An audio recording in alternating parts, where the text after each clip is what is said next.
If you're second guessing your headshot, your clips, whatever casting may see when you hit that submit button, you're not alone. In this video, I'm gonna walk you through how to build your casting profile for musical theater auditions so that you feel confident and clear and focused every single time you submit for an audition. This video is part of my series here on my YouTube channel called Audition Submission Bootcamp. So if you missed the last few videos, go back and watch those if they're helpful for you, if you're missing anything while I'm talking about profiles, because I covered a lot of this in the last couple of videos. And this video, we're gonna specifically talk about how to build these profiles out. And the best advice I can give you as you're diving into this, whether you're just starting to build your profile or you have a solid profile and you're really looking for extra ways to up the ability for casting to see who you are and to get more callbacks and get more tape requests, is to start with a solid foundation with what you have now and to build on it. And I'm going to give you both of those options in this video. The basic materials that you need are headshots,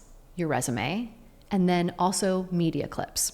Now, before we even get started with that, because this is the biggest mistake that I see people make when they just go in, and I have a tutorial where I just go through Actors Access and I just show you, here, upload this here, upload that. You probably already know the basics. And if you don't know those basics, go down to the description box below and I have a full tutorial on Actors Access where I walk you through just logistically how to navigate the portal. But what I want to teach you to build your casting profiles is to build it with specificity and with a focus. So, before we dive into materials, and I'm gonna show you and walk you through the professional way that I do this and that I teach my clients, is I want you to think about what roles are you wanting to be considered for in this industry right now? What stories are you wanting to tell that you want to be considered for right now? What are your strengths in this industry right now? And then once you take that information and you sit down and you write all the roles that you want to be seen for, you write the types of shows that you want to do, you sit down and hash all of this out, then you go to your headshot photographer and you say, here's how I want to be seen in the industry, here's what kind of shots that I need, here's the emotion, the storytelling that I want to show them, and here's the variety of shots that I want. That way, you're not just taking a shot of your, beautiful head. There's a specific focus and narrative behind every shot, so that when you go and you submit for a show and you're submitting for, Suffs, the musical, or you're submitting for Six, the musical, or you're submitting for, The Music Man, or you're submitting for Waitress or Frozen, you can take a look at your shots and go, which one is very much like the role that I want to be seen for in this audition. My best advice is to start with 2 headshots. You get 2 of those for free on Actors Access, which is our main platform that we're gonna really dive into today. I'm gonna take you inside and show you really some options and ideas, but you need multiple headshots. Honestly, I like to say good 4 to 5. When you go and get your headshot session with a photographer that knows musical theater, which is starting to lean more towards film and television now, you want to make sure that you're sitting down and having a conversation with them. Next up is your resume. Take time to really look at your resume. We're gonna put this into Actors Access because we can't upload a PDF, but for Backstage, it's gonna be the same thing. You're gonna upload a PDF and you're gonna put it in. And the same thing for casting networks, you're going to have to copy and paste it in, but you can upload a PDF. I want you to really sit down and think about your resume in order of how you wanna be seen in the industry now. So if they look at the first 5 roles on that resume, does it showcase how you want to be seen in this industry? If you're someone that is a dancer first and you're wanting to be seen more as a singer now, then you need to shift that resume so it tells that story and that narrative. That's how you're going to feel confident and get the response that you want, rather than it just being like the thousands of other people that are submitting with whatever they have and throwing spaghetti at the wall. You are going to be focused and strategic for every single audition. So take your resume and you're going to really look through it, and you're really going to ask yourself, the work that I did a second ago, what roles do I want to play? How do I want to be seen? What am I really submitting for? I have my headshots, go with those roles. And then how is my resume going to really attach to that as a backup to showcase my experience and my training in the line of the roles that I want to play the best that I can right now? Again, we're always going to think about building. And then the third element that we need for this is going to be your media. You have a couple of options. There is no right, there is no wrong. I have never heard a casting director say, I prefer this, I prefer that. I wish that they would come out and like share that with us, but I still think we're in the wild, wild west right now. So we have to showcase confidently, what is the work that I can show you right now? Really short, really simple. So you have a couple of options here. My suggestion is to start with a demo reel. One reel that's short and sweet, maybe 2-3 minutes. I have clients that have done a 5-minute reel and booked work off of it. There is no right or wrong, but a reel that you can upload that showcases the best work that you have. So that means starting off with, and I have a whole tutorial on demo reels. I'll put it in the description box below, but that means self-tapes, performance video, rehearsal footage, like whatever you have that you can put into a reel, short little clips. But again, going back and asking yourself as you're building your platforms, your casting platforms, does this demo reel showcase me in the light, short and sweet, the best highlights, as if I was in the room, just giving them little clips? Does that showcase how I want them to see me now? Does it showcase my strengths? Does it give them what they need quick and fast to say, great, you submitted for this. We'd like to see you do this packet, or we'd like to see you submit a song for this, or come in, we'd like to see you for an appointment to sing or to dance, whatever you do first when you're in an audition. That's the goal. Again, we're being specific about these materials, because if you just go up and throw stuff up on there, that's great. That's step number one, but you're not here for step number one, right? You're here for the professional level. So that would be my first suggestion to you, is to take the media and really look at it and be specific what you're going to use. And then also your other option is clips. Okay, so we're going to go into Actors Access. I'm going to show you options of what I have here. Again, there's no right or wrong, but there is, what do you have that showcases you confidently right now in the roles that you're going to be seen for? And if you're not being called back for anything, you're not getting ecocasts or requests for tapes or appointments or anything, then you need to update these materials. You need to tell a greater specific focus story, because something is not landing in the virtual room, which is our normal room now. So you could have clips. Those clips need to tell a specific story. They need to showcase you. They don't need a 3-minute song, right? We don't know, but there are thousands of people submitting. So let's build your profile with focus, with clarity, and so that you feel confident every single time you submit. We're going to dive right in to Actors Access, and I'm just showing you my personal one, not as you have to do it like this, but as an example, so that you can see something and go, oh, I like that, or, oh, maybe I don't like that. But my clients, their profiles all look completely different than mine, because we need to be specific on what you are trying to book. Think of this as your interview. This is your job. This is your CV. Every single time you submit, you need to be able to say, I'm submitting for this role and I feel amazing. My materials, my CV, everything I'm giving you, my portfolio is geared towards this role. And you really have to do that. You really have to spend time so that you get the response that you want. So let's dive right in here now that we have set up the 3 main ideas of what we need. Okay, let's go in and let me show you how to build this profile. And again, if you want to see this step-by-step, how to actually physically, just the step-by-step on how to upload, and let me walk you through it down below. I'll link the video. I did a full Actors Access tutorial on the logistics of this, but we're talking building it with specificity. So let's dive in. Example, here's mine. Okay, so I'm going to cover up a little bit of personal information, of course. But now what I want you to think about is, when they see this profile, when you're picking your default headshot, is it one that is more similar to what I'm seeing called like a slate shot lately? I highly recommend the person that did my headshots that you're seeing right now, Michael Kushner. Reach out to him. He's in New York. He's amazing. Tell him I sent you.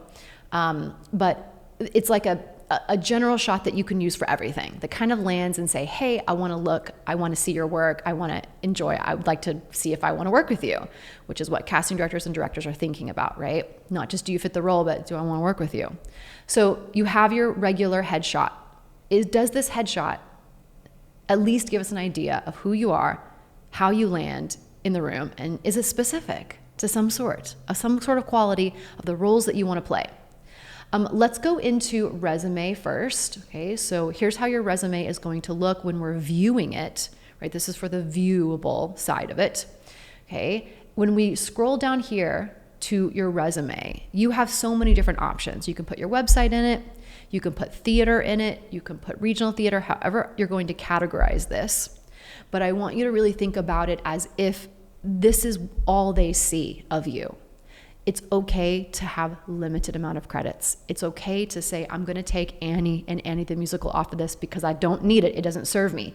If you're someone that has a ton of cruise ships, like I have cruise ships down here on mine as well. I have readings and workshops. If you have cruise ships, have you done a ton of them? I have a client recently who we redid his Actors Access profile, and then he got a ton of equity auditions, and then he booked a role that he was really wanting to do in a musical.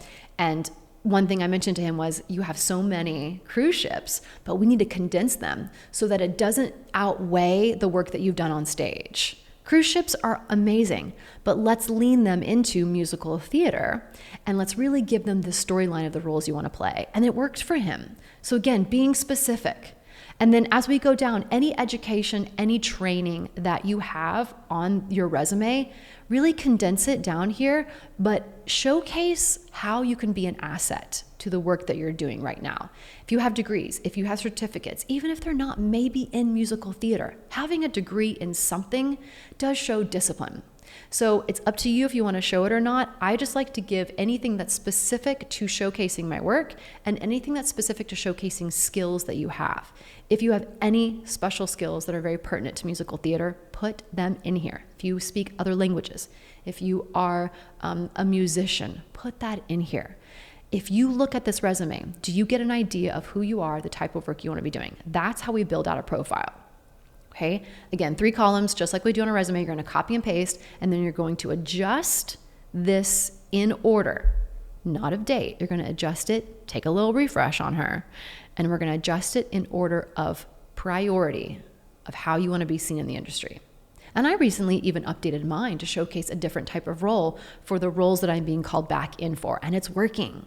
It's getting me seen for the roles that I want rather than the roles that I did 10 years ago, because we all have a different chapter of our life at different times of our career.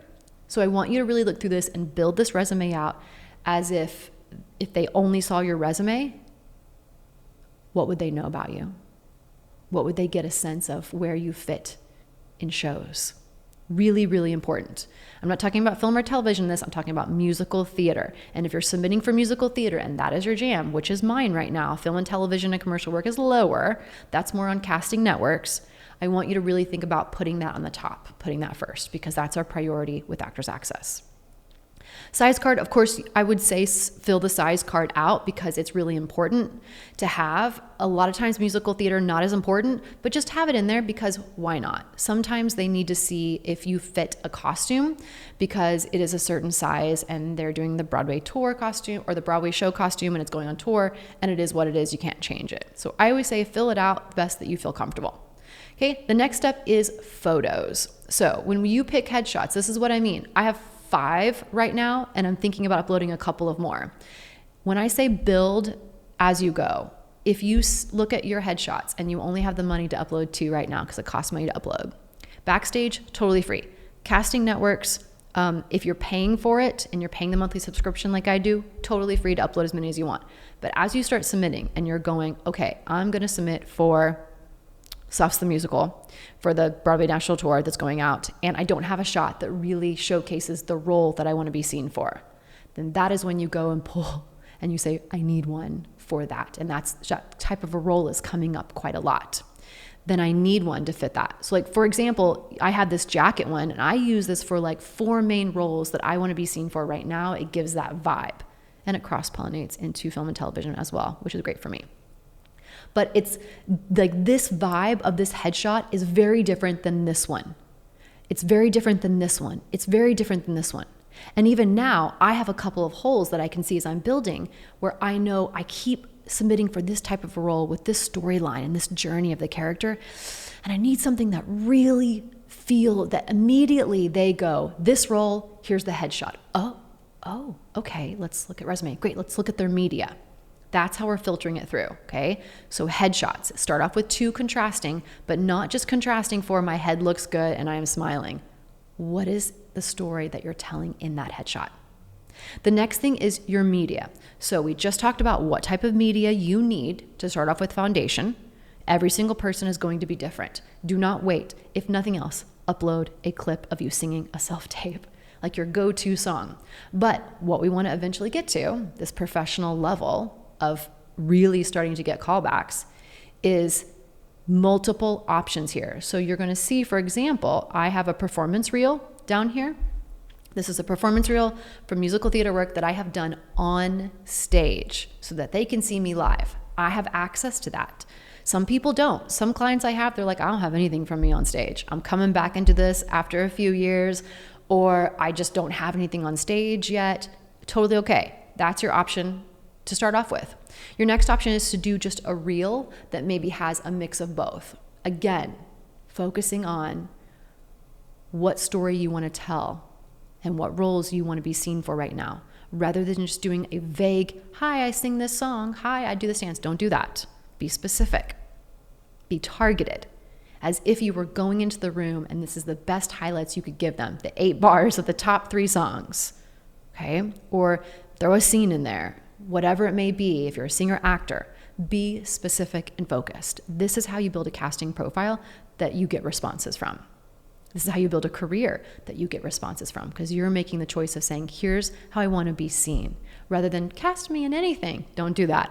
Don't do that. You will just fall into this void of the black hole that we all get stuck into. Okay? So your next option too is to do clips. Now, there is no right or wrong here. It's really up to you. And this is kind of opinionated as well. So you can have different clips of songs that are from your book that maybe you find you take into the room and you get great responses from. If you want to do 30-second clips and do 2 clips for 1 minute on Actors Access, you pay per minute. But backstage and casting networks we don't really see a ton of musical theater, but I have a whole video, I'll link it in the description box below, that I talked about why you should use casting networks. I showed examples, but if you're paying for it, you get free unlimited videos. Backstage, because some of you may be doing backstage if you're non-union, or even actors that are union, maybe you're getting other work there as well. But if you're doing backstage, the best part about backstage is that you can upload as many as you want for free. Okay, so you're less limited. But because Actors Access, I'm going to go back to this, so hear me if you're not doing this. Actors Access is our main goal. Start off with the ones that are going to pack the most punch that you can use for everything. Okay, so if you're submitting for a lot of pop rock, which most of us are, or you're submitting for something that's you're very you're very country, folk, blues, and you want a couple of those clips because you don't have them performance-wise, then your option is to make a couple of 30-second clips that you can attach onto this. Now, here's where it gets a little bit tricky if you're building this profile out for yourself and your agent. A lot of times you're not going to know what your agent is using every single time they submit you, unless you have that conversation with them. I have found personally, it's easier just to have one kind of reel where they can just click submit for every single thing. Because it's just a first of the line, right? It's the first trim of saying, do we want to see you for a pre-screen? Do we want to see you for a request for tapes? Do we want to see you in person for appointment? So I would say generally start off with something that is one click, right? Maybe it's 2-3 minutes. I had a client upload a 5-minute video and you have to pay $22 for every single minute. And then you just click submit for everyone. But be specific, be focused. You don't have to be everything for everyone. If you're not a legit singer and you don't like singing classic type of musicals, don't put it in your reel. Put what you do best. Give them the best bang for their time if they watch even a minute of that reel and go, great, yep, we got what we needed to go. We got what we needed to know, right? So that's your option. Your other option, if you're self-submitting for a lot of stuff, especially if you're non-union, then upload a couple of different clips that showcase the work that you want to do. You can put those clips into one reel if that's easier for you, or you can separate them out. There really is no right or wrong in this, other than you just throwing up some random clip that doesn't showcase the best strength of you. Think of it like your best 8 bars. Clip those together, maybe the best 30 seconds. Doesn't need to tell a story, doesn't need to be strung together and be like a timeline, can be a self-tape. Show them what you do well right now and how you fit in the industry. So if we think about this now, they're going to see your headshot for that specific role. Then they're going to maybe see your resume, maybe if they click in, and then they're going to, of course, watch your media. Does your headshot and does your media showcase that role every single time you submit, or the best work that you do right now because it's a demo reel? That's how we build a strong profile. You do not need to be perfect and have the perfectly built profile fully built out to start submitting. You just don't. You need to start by getting a basic headshot, getting your resume in there, and start clicking submit, because you are going to build and learn as you go. But if you're someone like me, you're like, I'm all in, like this is my thing. Maybe you have an agent, maybe you're trying to get an agent. Then you need to have that profile built out with amazing headshots that are focused on the work you want to be doing, that look like you right now. You need a resume that, again, tells them a narrative that aligns with what you're submitting for. And then you need media that quickly gives them the best qualities and the best perspective and the best representation of the work that you can do for them. That is how you build profiles that you feel confident every single time you submit, that you're putting your best work in. Using your materials to tell a very clear story about your work as a professional performer and also your work as a human being. That way, every single time you submit, even if you don't get a callback or you don't get a response or you don't get a request for tapes or an EcoCast, you're showing up for casting directors in a way that feels authentic and real. And that is just as important as showing up in person. I would honestly say sometimes it's even more important than showing up in person, because we are focused on long-term growth in this industry and being able to audition from anywhere at any time without losing our minds. So now that we've had this conversation, I want you to check out this video next on how to create a killer self-tape. I'm gonna walk you through it step by step. I'll see you in that video.